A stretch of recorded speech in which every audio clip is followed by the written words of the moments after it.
Hello, everybody. This is Clearly Bored Podcast, and I am here with Ryan.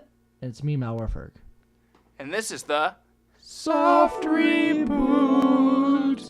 And today's topic, we're going to discuss the Game of Thrones prequel series. And only if you guys could be here for the behind the scenes. It took Ryan at least 3 or 4 times to start re-recording this podcast because he kept saying Game of Songs or Thongs. I don't know which one he was going for, but fucking train wreck. So, as I stated earlier, we're going to be discussing... You didn't state anything earlier because these people didn't hear it. As I mentioned earlier, very briefly, we are going to be discussing the Game of Thrones prequel series, you fucknut.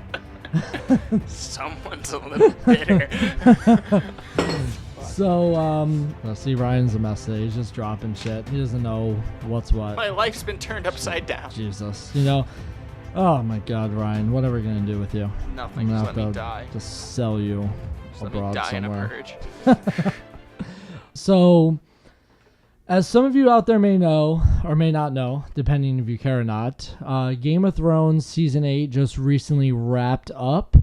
And what they're going to do now is they're in the process of, editing, doing reshoots for certain scenes. But most of the actors, I would say, if not most, probably all, have wrapped up filming. Kit Harington, Emilia Clarke, Maisie Williams, Sophia Turner, they all stated that they were done. And as much as I really do like Game of Thrones, because I am a huge fan of the TV series as well as the A Song of Ice and Fire series by George R. R. Martin, I think that it's kind of about time. I think that they've done all that they could with the series.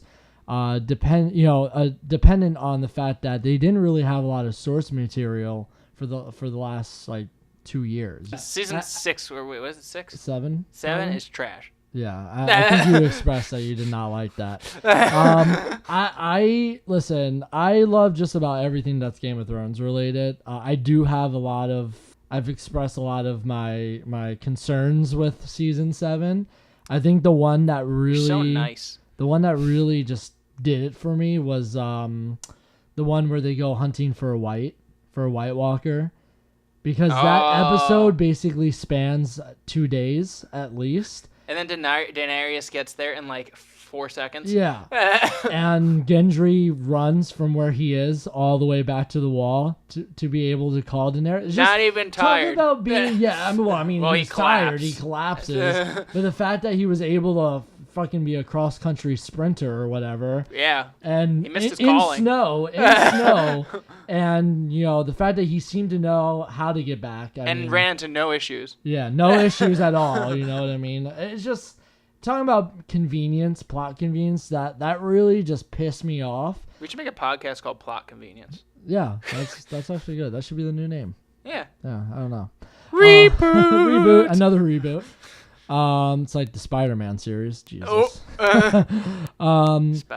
So Spider-Man. Some of you out there, if you do follow along with HBO and Game of Thrones, some of you out there would know that they are already starting to look into prequel series. And George R. R. Martin, along with HBO, have already confirmed that they're filming at least several pilot episodes, or they've kind of scripted pilot episodes for at least 5 different prequel series or potential prequel series. We don't know what majority of them are going to be. We just know about 2 so far.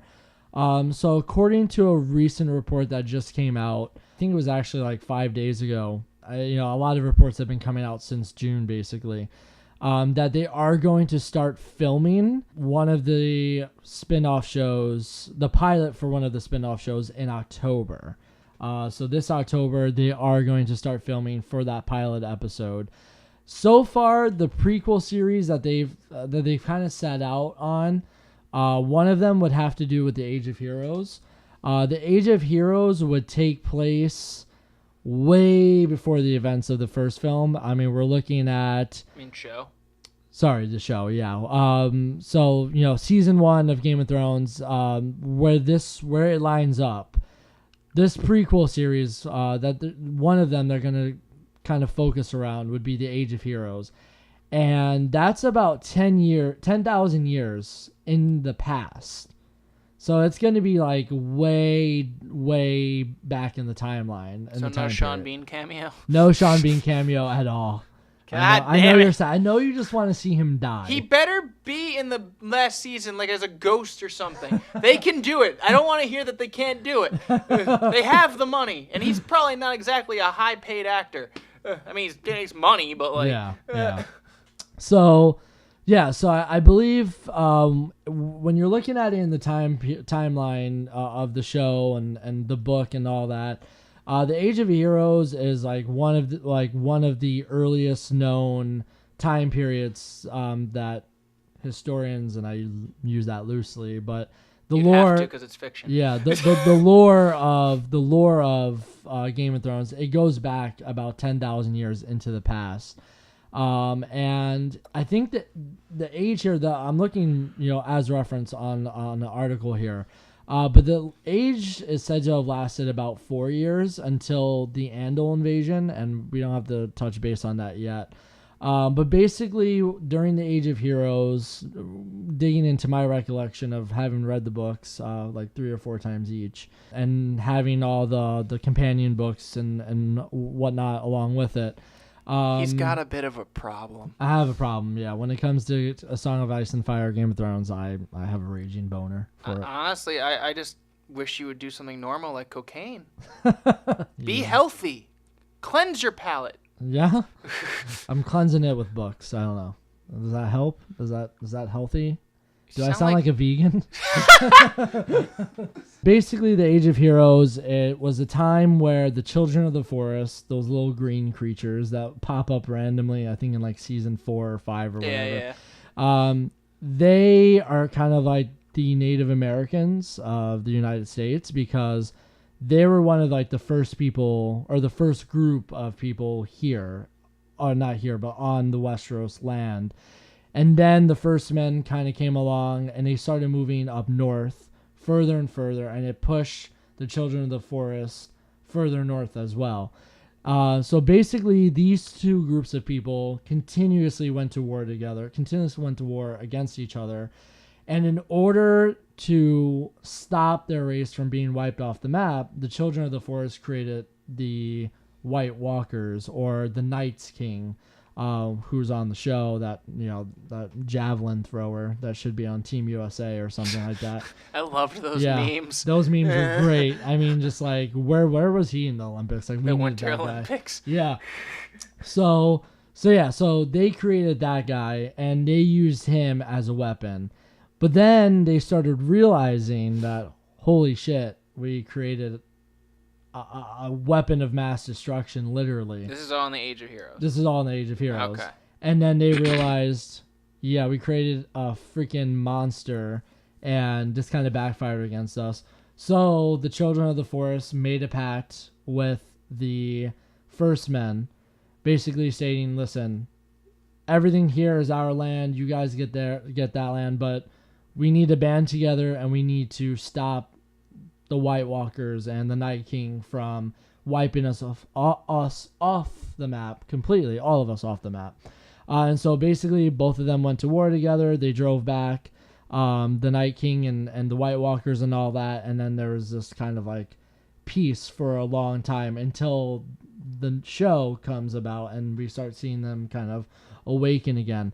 That whole period where the Night's King back during the Age of Heroes came down and warred was called the Long Night. And it was called the Long Night because not only were the White Walkers and the Night King a prominent force that were going to wipe everybody off the map, which is basically going to be a rehash of what happens on season 8, because now it's the War for the Dawn. It's going to be every human against, minus Cersei, because she's probably not even going to get into the thick of things. You think they're going to kill her off really quick? No, I just don't think she's going to. I think she, digressing a little bit here, it's like, I mean, like Cersei already stated in season 7 that she wasn't going to send troops. She said to Jon, I will, and then went to Tyrion when Tyrion went to her and said, I'm not. No, sorry, Jamie. She's like, we're not going to send men to the north. I just told them that so that they can all kill themselves, and we'll deal with whatever's left. Yeah. Like, we'll be the ones on the throne. They'll soften them up. Nobody will contend us. Let them all kill themselves. We'll handle with whatever's left, whether it be Jon Snow coming back down to take the throne or the White Walkers. We'll deal with it, whatever. And obviously, Jamie's like, that's wrong. You're wrong. Yeah. You said you were going to send people. You're a monster, and these people are going to come and kill us, and we've seen that these things are alive. Why would you wait until they can get to our home and kill all of us? Right. So even though they're making the Night King, and just sidebar, that's when he stuck his finger in her face and he was like, no more Neff sons for you. he was like, no more. I'm sick of being an uncle dad. Yeah. Even though she's pregnant with his baby right now, but all right, yeah. Oversight. Yeah. Come on, Ryan. But you know what? That baby probably won't even make it out alive. I'm being completely honest. No, they have already a history of doing that on the show. Yeah. So that's basically that. So as it's so funny because the Night King and the White Walkers, they've been like, if you're looking in terms of who is the main threat, you would say the White Walkers, the Night King, all that is the main threat because they have the biggest army and they can reanimate people in a snap of a finger by just, dragons included. Yeah, dragons included, animals included, and nobody is off limits really. So, but then the thing is though, is like they've been such a they really haven't been like a main character in the show. Like you kind of see them in bits. Like they come and go. They'll have certain like encounters with like Jon Snow and the main characters. And now season 8, we're gonna see them flood through the north. But I think what's really like neat about it, what's really gonna shake things up, is like they're gonna resolve that battle first. I don't think that I think Cersei, the battle for the South, if there ends up being a battle for the throne, whoever's left to contend for that throne, I think that they're going to deal with Cersei last. I think she's going to be the last person that gets dealt with. I think... Wait, so you think that they're going to wrap up the Night King thing first? Like right away? Like not even like 3 episodes? Well, first of all, it's only going to be 6 episodes. Oh! I mean, season 8 is only going to be 6 episodes. Each episode is going to be an hour and a half. Or an hour and 40 minutes. It's going to be like a feature full-length film, each episode. Yeah, but all that ramp up. So, season 7 ended. I mean, I'm sorry, I'm going to spoil it because it's been out for quite a while. Yeah, now. I mean. But, I mean, they break through the wall. The only logical thing now, it's like they're going to break that to the north. So, Jon and all of them are going to have to fight them. I think, as anticlimactic as it sounds, the Night King situation is going to get resolved in the first 2 or 3 episodes, and then they're going to deal with Cersei. Or what will happen is everybody in the north is basically going to get wiped out. Maybe Jon Snow and a select few of whoever survive go down to the south. They make their last stand there. They defeat the Night King, and then Cersei double turns on everybody. So I have an idea of how it's going to play out. But as crazy as they ramped up this whole Night King thing with them breaking into the wall, breaking down the wall now, I really think that whole situation may get resolved first, I believe it or not. And then Cersei is going to be the last villain left to deal with. I get that progression. Yeah. I just hope it's not we're done with the Night King in 1 episode. Oh, I hope not either. I hope it takes at least 2 to 3 episodes because that's halfway through the season at least. Yeah, I'll settle for that. Yeah. But just like if it was just wrapped up with like real quick, I'm gonna be annoyed. And there are some people that are like, they'll figure that out in the first episode. I'm like, no, I don't think so. I think even with an hour and a half episodes, there's a lot of things that still need to happen. There's a lot of things that they kind of got to build into before the Night King can just come in on Winterfell and wipe that down. Like there's still things that need to happen in order for that to go on. So I mean, we'll see what really ends up happening with it. I'm really excited for the Age of Heroes in one particular reason. It's because we'll get to see more of, or learn more of the lore of Game of Thrones, but we'll see the formations of House Stark and House Lannister. Because during the Age of Heroes, there were about 4 or 5 people, legendary. It's still really unknown if they were like actual people, because in a way, the way that they're explained in the book is that they're mystical, legendary people or something like that. That they have some kind of like magic about them. Like there almost could be like the Dirt Elves. No, they could almost be like Zeus in like Greek mythology. No, yeah, we were talking about the Dirt Elves. Oh no, we're talking about the Age of Heroes.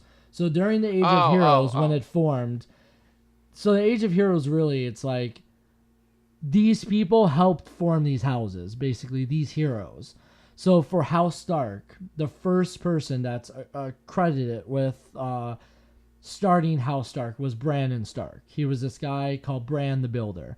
Bran the Builder is actually, right, kind of sounds like Bob the Builder, right? That's what I was kind of thinking about when I first started reading A Song of Ice and Fire. I was like, oh, Bob the Builder, he was there? Can we fix it? Yes, we can. But the Age of Heroes really came to be how all the houses formed. So House Stark was formed by Bran the Builder, who helped build the wall. Like that wall. He built the wall. That guy, yeah, he's like their Donald Trump, probably. I was still sticking with the Bob the Builder thing, but sure. Yeah. So no, but in following the lore, that whole wall was a man-made built structure. Donald Trump must love this show. Maybe.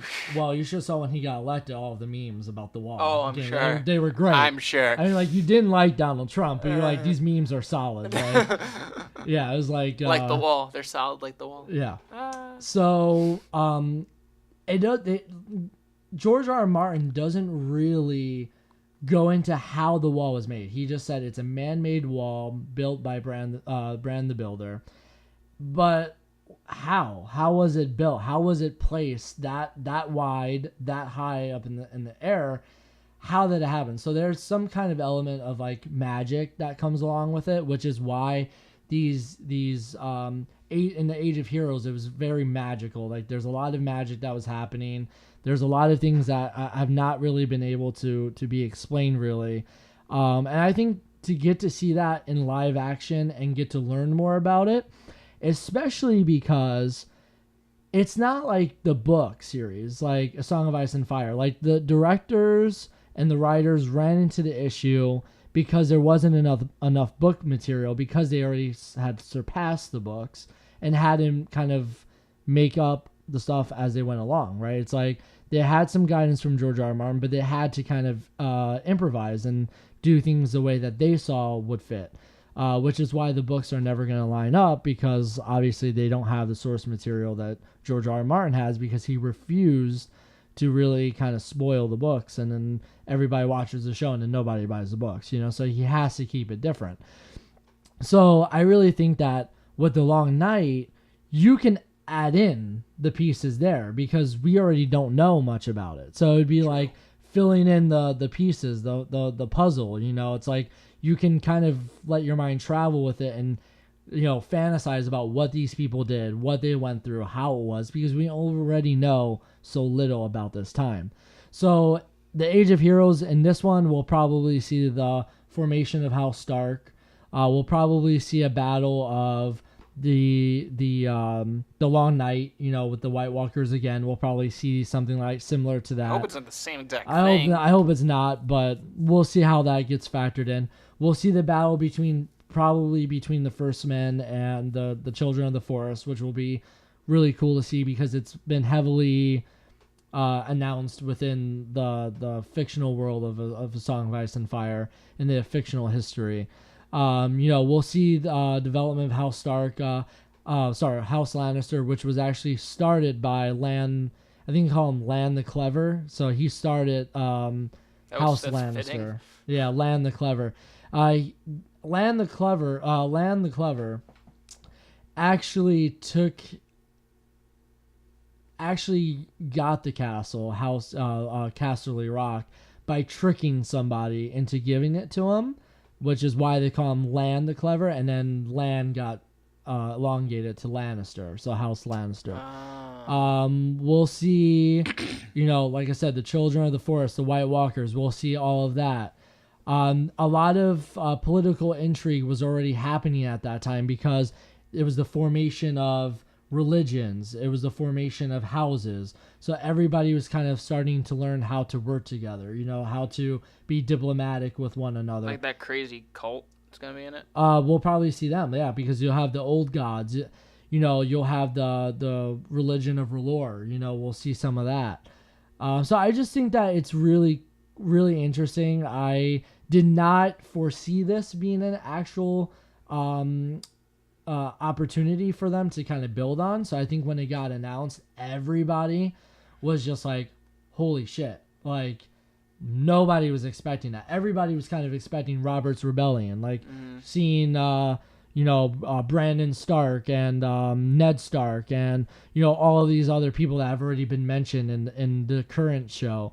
But I feel like, and George R. R. Martin had the same thing. It's like, we already know or have an idea about what happened with Rhaegar, what happened with Lyanna. So showing that all on television again would kind of just be rehashing it over and over and over again. So I think it's really cool that they chose to go with something that was unexpected, something that was different. The person who wrote the script for it was actually one of the writers from Kick-Ass. I forgot the lady's name. So I'm trying. Oh yeah, it is Jane Goldman. Okay. So she was the writer of Kick-Ass. So her and George R. R. Martin are actually the writers of the Age of Heroes pilot. Okay, so at least he's involved. So and he said that he is going to be very involved in these prequel series that are coming up because. So how many shows is it going to be? One? Well, that's what they're settling on. So when HBO made the announcement after, season 8, the announcement for season 8, shortly after that, HBO had also said, we're working on expanding this universe and telling more of the stories that George R. R. Martin has told. And we want to do that by releasing a prequel series. But we don't know what it's going to be on yet. We don't know what show is going to take place. So, but at the moment, what they had said is like, at the moment, we're working on 5 different scripts. So we've hired 5 different writers to hand in a screenplay or a screenwrite for this and a screenplay. We'll see which one we want to option. We'll start recording or start filming a pilot episode for each. We'll have them pitch it off. We'll see how each of them stack up to one another, and then from there we'll decide which one is going to work. It seems like such a waste of money. It's going to be a lot of money they're dipping in this. But you know what, though? HBO is okay with that because they have the money. Game of Thrones has been such a big success for them, even though it's kind of dwindled now. Like, people are kind of like, all right, just end it. Even the actors are like, and the writers too, like Dave and Dan want to do other things. Like, yeah, they're doing Star Wars now. Yeah, they've been doing this for 8 years now. They have another HBO show coming out called Confederate. It's just like they want to get into more things, David Benioff is an author as well, so he wants to write books and stuff like that. So, like, it's just been really taxing on them, and it's like it needs to end for them. But a new recent report now that just came out was that they're also starting to film another prequel pilot episode about the Valerian Empire, and that one is about the Targaryens. Okay. So before the Targaryens came to Westeros, the Targaryens actually were part of the Valerian Empire. So it was the Valerian Freehold. So it was where all the dragon kings and queens lived. So you had the Targaryens, but the Targaryens were only a minor family. They weren't a big family. There's other, more rich and popular families within the Valerian Freehold and the Valerian Empire. They just happened to kind of be an off branch of, like a minor family. What actually ended up happening is that one of the princesses or one of the daughters of the head of the house had a premonition or a vision foretelling what would happen of the Valerian Empire. The Valerian Empire was actually wiped out because of a volcano eruption. It actually wiped out every family, everybody there besides the Targaryens, because the Targaryens were exiled out anyway. So it's like Pompeii. So basically Pompeii. Like that's where he kind of draws off of it. And this one family member of the Targaryen family said, I saw in a vision that a catastrophe was going to happen. It was going to wipe our family off the map. Everybody from Valyria was going to be wiped off. We will all die. We have to preserve our culture, our empire, our family. So why don't we just move? And then they ended up getting exiled. They moved anyway.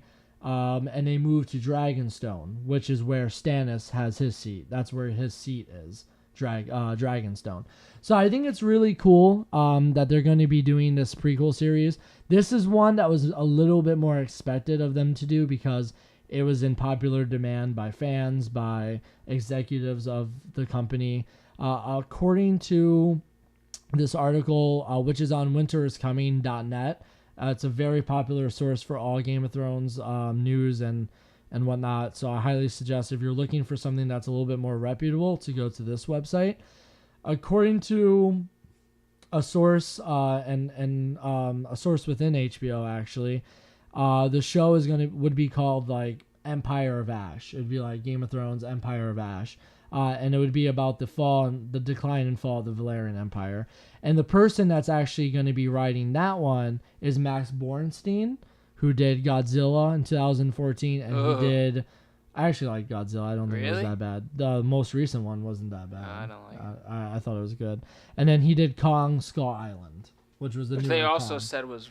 I didn't see it, but even the director said it was bad. Well, yeah, I'm not sure, but he's not the director; he's the writer. Okay. So he's going to be tapping into that one as well. So I really think that they're doing very well, and determining which ones they want to go with. I honestly think the Age of Heroes would be very interesting because you would get to see everything from the very beginning. Yeah, it's like. You have, the thing is, though, that it runs into, the issue that it does run into, is being exactly like Season 8, right? With the battle with the White Walkers. Yeah. Because, there's an interesting thing about Game of Thrones, and a lot of people who, study it, analyze it, whatever it may be. George R. R. Martin has a very interesting way of having history literally repeats itself. Because that's the thing. It's like history always repeats itself some way or somehow, in some sense or another. And George R. R. Martin does that. Like, this whole battle that's coming up in Game of Thrones, the show, right? That is ultimately going to end up happening in the book, one way or another. That's the whole thing. It's like these White Walkers are coming back. We got to protect the realm. Jon Snow is like the best person to do it because he has the best idea of what's coming. He's in the north. He's running the wall. He's the Lord Commander. And then, we are anticipating that this battle is going to happen. But this battle already happened 10,000 years ago because it already happened with the First Men and the Children of the Forest versus the White Walkers and the Night King. So everything has a way of kind of, really kind of like reworking itself, the whole thing with Dany coming back to Westeros on Dragonstone, right? That already happened 2 times, right? Mm-hmm. Dragonstone, when they left the Valyrian freehold before it burned down, they settled on Dragonstone. In the show, she comes back to Dragonstone and settles there again. When she invades Westeros now, or I shouldn't say yeah, I guess it's like an invasion, whatever it is, even though she's coming back to ally up with the North and whatnot. And obviously get the throne back. But yeah, her invasion to Westeros is something that already happened when Aegon the Conqueror came over from Dragonstone to conquer Westeros and killed millions and millions of people in the process with Dragonfire. So it's just like he has a really odd way of kind of like, history repeating itself. So I think it's going to be really cool. Season 8... 6 episodes only, which I'm kind of like, it's like an hour and a half long. They just made it more episodes. They should have made it more episodes, and that's one thing that they really didn't want to do, that they were trying not to do. They didn't want it to go 10 episodes. They just wanted to do it in 6, but Why? It's 10 because you're making the episodes longer. It would have been 10 anyway, right? Yeah. I mean, you would think. About At least. So my whole thing with my whole issue with like the longer episodes is like, well, I mean, yeah, it better be good. there's pros because you get more action, you get more content. But then like after seeing what they did last year with making every episode a little bit longer, like they had that one episode taking place in the span of 2 days. You know what I mean? Yeah. Everybody's magically transporting all over the map, like spawning everywhere, and you can't keep tabs, and you're like, what day is it? Like, what year is it? You know what I mean? And like that, I think is going to be pretty much the same way on this show. They're going to have to speed everything up. They only have 6 episodes to do it, and granted, the episodes are longer. Wait, but now, which show? The new one? The season 8 has only 6 episodes. Okay. Yeah, so like now you got to ramp everything up. You know what I mean? So now it's just like it really, you struggle with the cohesiveness of it all. It's like, how cohesive is this going to be? Like, is it going to be a mess? Have they learned from season 7, and are they going to try to fix all those things? Season 7. Going back to season 7, a lot of the writers that had been on the show previously were not on season 7, because a lot of the writers, like Matthew Shepatnik, I think is one of the guys that does it. He was doing Altered Carbon. He's a writer of Altered Carbon. I like that show. Couldn't come back for Game of Thrones because he was writing the show. Okay. So he took he kind of left, whatever. It's just like, they had some other writers there too that had been in the past. That just usually writing. is how shows work. Yeah. There's never like, unless it's like a very specific thing. Yeah. Like usually they have like returning ones, or they'll bring in new ones, and like for each episode. Yeah. And so, now you have like Shepatnik is coming back for 2 episodes, I believe. The episodes that Shepatnik usually does are like the war episodes. So he's doing 2. So you can already assume that they're going to be war battles that he's coming back to film, because he's very good. Like, he's very good at writing battle sequences for Game of Thrones. He's very good, just like very good. Like his writing, like anything that he's involved in writing or directing or whatever it ends up being, because I think he's like writing and possibly directing or whatever. Oh, okay.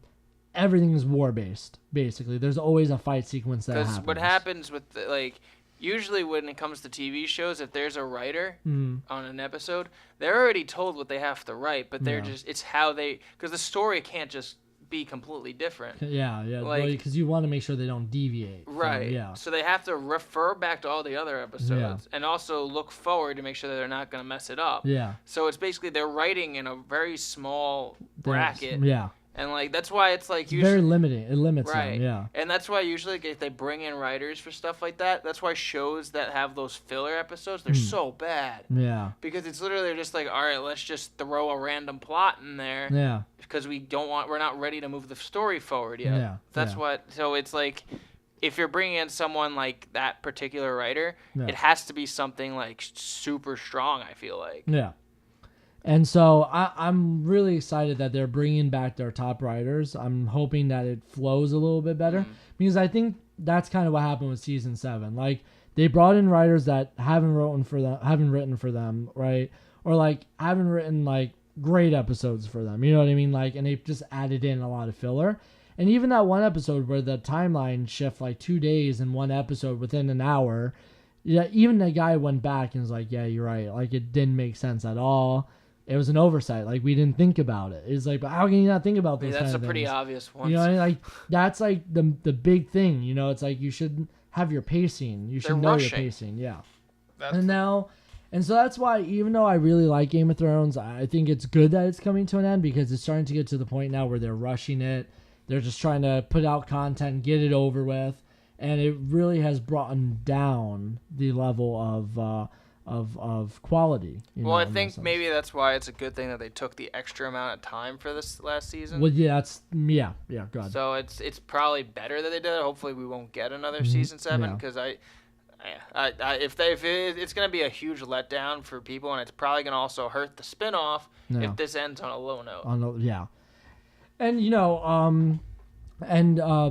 currently, I've been binge watching. I finished it, I caught up already. But with Westworld, they took like a year and a half in between filming from season 1 to season 2. And I thought that was absolutely gold for them. You know what I mean? Like, I don't know how long Westworld can go. I mean, with the way that it ended in season 2, they're bringing it into a new direction. Into a direction that they didn't force. Like, the story just naturally progressed to that point. But it's like, once it gets to that point, it's like, I don't really know how far they're going to go with that. Is it just going to be a 3-season show? Are they going to go 4 seasons? Are they going? You don't really know. They really haven't stated their intentions for that yet. But there definitely will be a season 3. But I think it was very important for them to get that year and a half, 2 years to kind of regroup, refocus, can make sure that the quality of the product that they were putting out, because season 1 did so well, the quality of the product that they were putting out was that of season 2. I think that's like the benefit for being on HBO, because like they have that. They already have the budget, but it's also like they have that wiggle room with their content, because their content is always promoted as more exclusive. Yeah. I think Game of Thrones is what really put them away from that. Yeah, because because like Game of Thrones became such a sensation. Like The Sopranos was always like big. Yeah. But it was like, if you didn't have HBO, you can't watch Sopranos. Yeah. Now Game of Thrones is like everywhere. It's not on Netflix though. No, I don't mean it's like everywhere in the sense like you can watch it everywhere. Okay. I'm saying in the sense like Game of Thrones is like a household item at this point. Yeah. Sopranos was almost like this really cool HBO thing. Yeah. Like, but I feel like now maybe they're just changing the way they market, which they probably have a billion times. But like even Westworld, I feel like more that's still got that like closed in, like it's an HBO thing. Yeah. Well, yeah. You know what? I mean, that's true. I mean, the way that they market heavily on Game of Thrones. Yeah. Like if you see like Sling TV, for instance, right, or something like that, like Sling TV, or if you get like an ad for HBO, right, it's like, get 3 months or like a month free to see Game of Thrones. You know what I mean? Like, I guess I get what you're saying, because like, it's like not even like get HBO for a month to see all of our top exclusive shows. Yeah. It's like get 1 month for free to see Game of Thrones, because like that's what they're marketing. Because that's it. That's all they care about. They care about that. With Game of Thrones, it's more a quick buck. Yeah. With everything else, it's more of like we're focusing on our brand. Yeah. So I can see that. Yeah, and it's been so terribly big for them that it's like that's like kind of like all their focus now. Yeah. And like now you see it with like they're moving right into a prequel series a year after. Yeah. You know what I mean? Because like Game of Thrones is probably going to air. It doesn't have the season 8 doesn't have a release date per se. They usually come out anywhere between April, May, maybe June, July, depending on the I guess the cycle of when HBO needs to get it on schedule. But it's also based on their viewership. Yeah. And a lot of people were saying, well, because Game of Thrones had that year and a half, 2 year wait or whatever, that period, they should really bring it in during the winter, because now it's going to be the fight like winter and stuff like that. They should bring it out in like February, January or something like that. That would throw off half their viewership. But it would throw off the viewership, because the viewership are used to seeing that in like April. They're used to seeing that in the spring. I think you should just stick with where you aired it, what you've done. Yeah. Like what, since 2011? Yeah. And usually shows will stick to that. Most of the time where they premiered. But since it's not a network show, it's a little different. Yeah. But you're right. Like even on Netflix, they have like a time of year, a general. It's more general on Netflix, but like it's still an overall like, it came out in the summer. It's gonna come out. The next season's gonna come out in the summer. Yeah. And so, but I mean, we're looking at like at least an April 2019 release date, and then 2020. There you go, right around the corner. From April. I know it's still early in the year or whatever, but still, I mean, like the year goes by so fast. You know what I mean? 2020 is like right around the block at that point. It's right around the corner. So, and then you're gonna have that premiering probably in April again. I mean, look at all these franchises. Disney's got movies planned till like 2030. Yeah. And like same with DC and all. Well, that's a whole nother episode. That's a whole episode. and some that we can go through that and just pick out all the Destroy it. yeah, just destroy it one by one. As much as it hurts me, because I love DC. It's just like the DC movies, man. Like, don't even get me started on it. We won't. Keep going. Oh, God.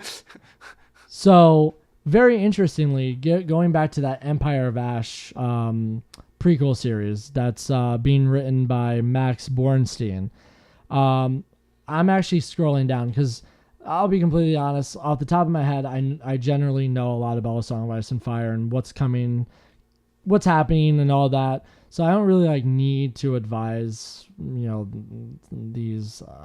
He should have just done the cocaine. I'm a dickhead. I know. He should have just done. I sound like a rich dude from The Purge. I should just get shot. I mean, I'm not against it. I'm totally down for this great stall tactic. As you read this article that you should have done for your homework. Yeah, I should have done this. You get a D. But you know what, though? I generally know majority of what's coming in these prequel series because I've listened to videos, I've read other articles. Oh, yeah, you know your shit. But what I just scrolled down, and the guy who so it's not Michael Shepatnik, it's Miguel Shepatnik. I should clarify that. Dave I'm Chappelle? Sorry. Though it's like, Miguel, Michael, it's like it falls into the same realm. Mikhail. So Miguel Shepatnik was the guy who did the Battle of the Bastards, but he also did some of the other battle sequences in Game of Thrones. I think he did the Battle of Blackwater. Like he filmed it or he wrote it? Wrote it, and he might have been a director as well for them. Yeah. Okay.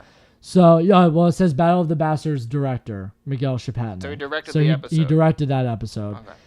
He's actually on board for the pilot series for the Empire of Ash. Okay. Which, in my opinion, is very exciting because he's a great director. Like, I thought the Battle of the Bastards, whatever you want to say about the Battle of the Bastards, because I do not think that the Battle of the Bastards is going to happen in the show. In the book. Just with the way that things are played out. Because right now, where it is in the book, for those of you who it's been a while because it's like the books have, we're still waiting on the next book. And the last book came out in 2011, maybe Jesus. 2009. I think it was like 2011. I'm bad with years. It's been so damn long. That's the whole issue. But where the book is right now, and where the book kind of ends, and this new book is going to be picked up, Stannis is not dead in the book. He's still alive, healthy, breathing. Frozen. He's frozen because his group right now is caught in a major blizzard and they're holed up in a camp.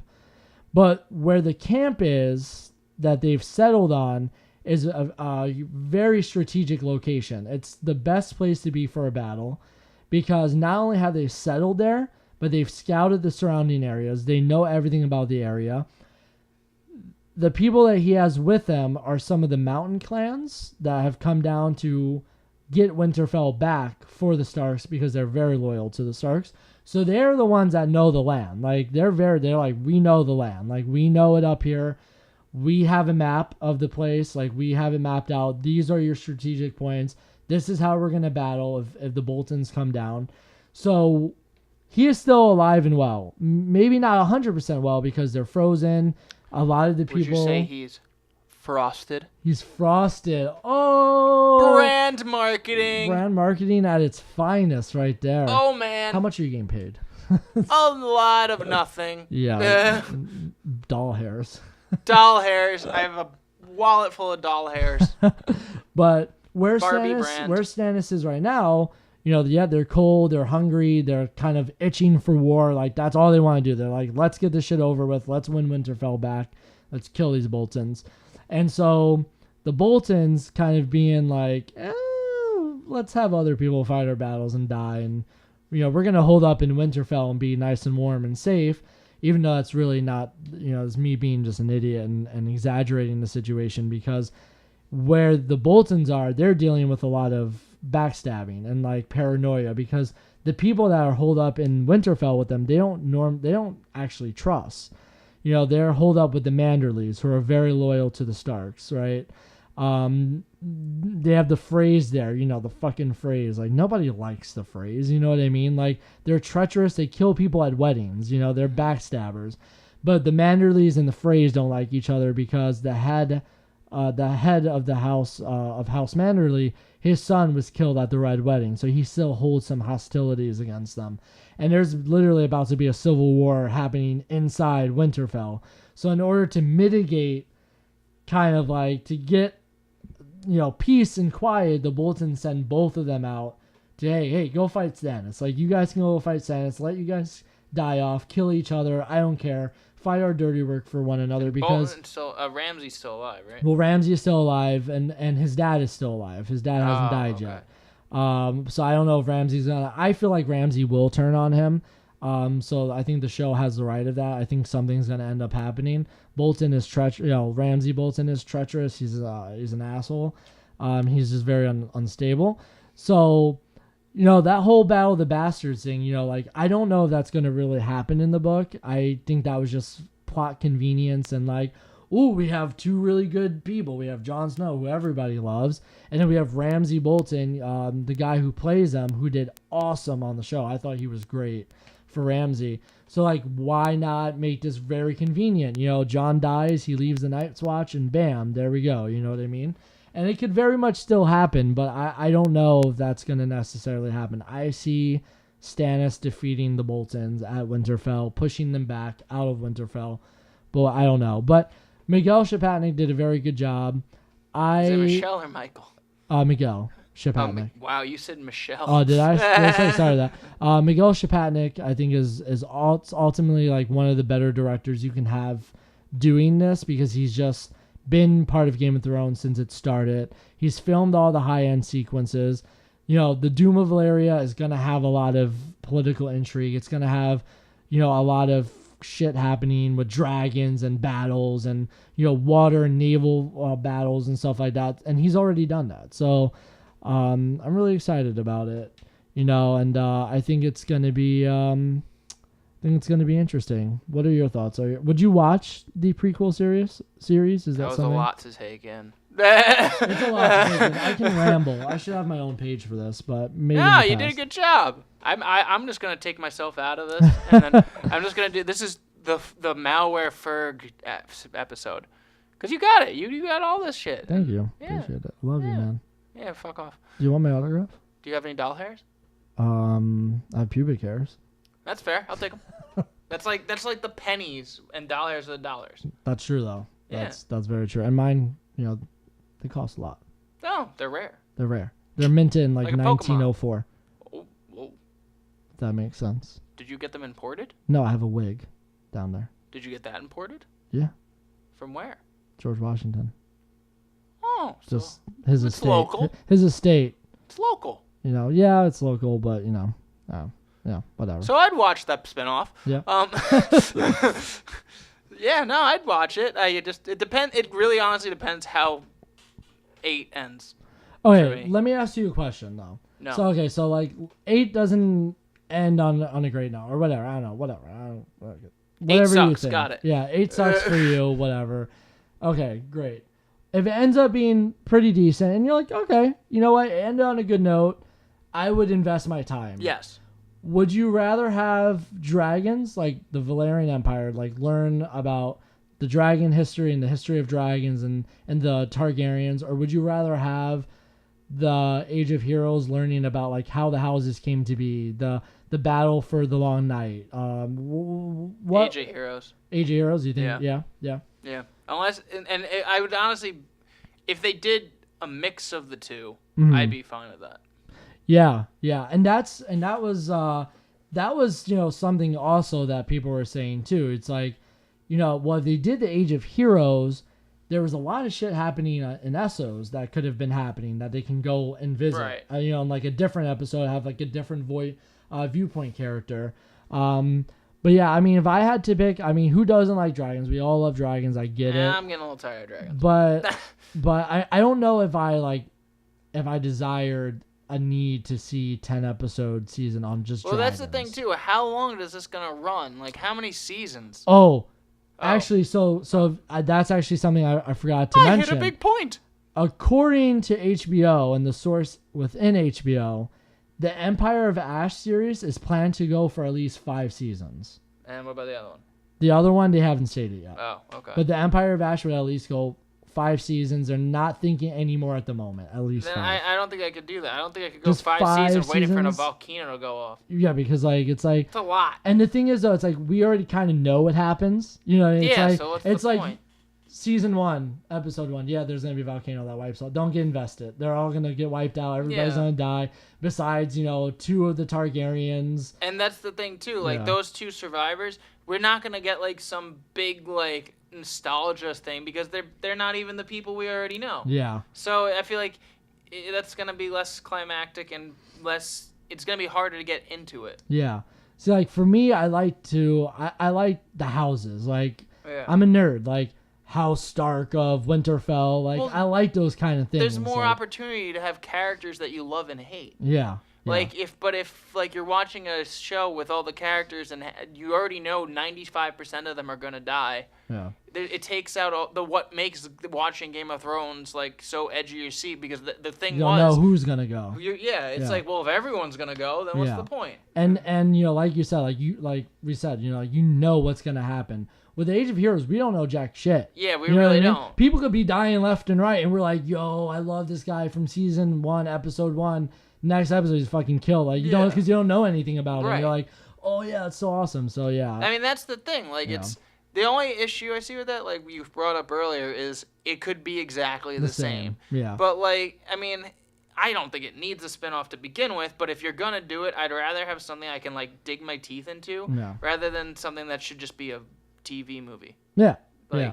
And they've actually, there's been people that have thought about that too. It's like, should they just make full feature films, like length films, just like of movies about a certain point?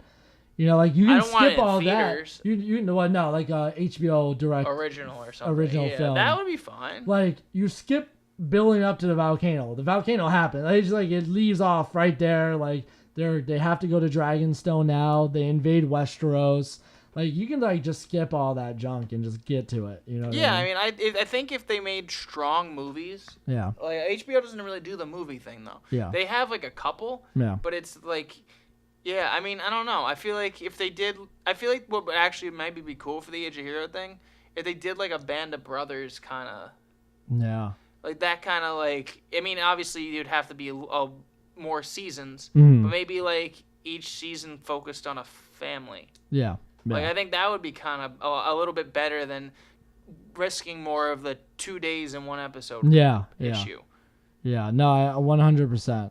So I know that we're getting close to having to wrap it up. What I will say though is that there seems to be a lot more information from what I'm reading in this article On the age one. about the Empire of Ash, like the Oh. dragon one. I think you'll talk about the other one more. Well, no, I mean like the other one they are heavily talking about it, Uh-huh. but that one's been a little bit more hush hush because I think George R. R. Martin's working on that one. Right. Primarily, he's the one that's working on that with the. Well, that already The kind of Jane tells you Goldman. that that's going to be the one that's picked up. Well, but the thing is though, is like not necessarily. I mean, like, listen. I mean, like Stephen King had a screenplay for The Shining for Stanley Kubrick's, and he was the one that wrote it. Yeah, And but Stanley that was Kubrick was already, like, nah, I Yeah, like but your story, but not your writing. that was almost 40 years ago now. I know, but I mean, like, just because he's involved doesn't mean like. Well, you yeah, know. no, that's true. But Because I'm- he was involved in the first pilot episode, and it almost got taken out by HBO because the pilot was so bad. of For Game of Thrones? For Game of Thrones, they had to refilm an entire pilot. I didn't think the pilot was bad. Well, you should go back and read it. It was pretty bad. It was The pretty reviews? dreadful. Wow. All right. Yeah. Well, I mean, like, not the actual first pilot episode that they debuted. Oh, that aired? There was one that showed before that they pitched it off to HBO. It almost got pulled directly because it was so bad. Oh, HBO okay. told them to go back and redo it. It was terrible. Okay. And, like, George R. R. Martin worked very hard on that one, like he is with Jane Goldman, and it almost didn't make it. They had to do a lot of, like, added effects. They had to do, the acting was terrible, apparently. Like, just the filming in general was just bad. Like, it's just the writing, filming, everything about it was just bad. It was just, like, not Weird. very Okay. jiving. All right. So, I mean, I don't know. I think, like, if you are George R. R. Martin, like, he's the guy that you want behind this because he, like, knows everything. Right. So I think it makes sense to base, like, hey, like, yeah, this is George R. R. Martin, man. He knows what he's talking about. This is his shit. This is his work. But then, like, it seems like HBO and, like, these news sites are getting way more about Empire of Ash than we know about Age of Heroes. So I don't know if it's just George R. R. Martin keeping it on the low. He doesn't want anything to get out about it. But they're already predicting that Empire of Ash could go 5 seasons. I'm like, holy shit! Like, how the fuck do we know that so far? You know what I mean? Like, how could you say that? I mean, it depend. Like I said, it still depends on 8 for me. Yeah. But I'm probably less inclined to watch that one. Yeah, I'll tune in. I'm always gonna tune in no matter what. I'll check it out, see what it's about. But let us know what your opinions are. What would you rather see? How is this being formed? Death, political intrigue. The White Walkers, the houses being formed, all that shit. Or would you want just like nonstop dragon action and? I think we already know the answer to that. Yeah, but we'd love to hear it anyway. We'd love to hear it. Awesome. Right. Well, thanks for listening. We will be back another time. And this has been Clearly Bored, the reboot.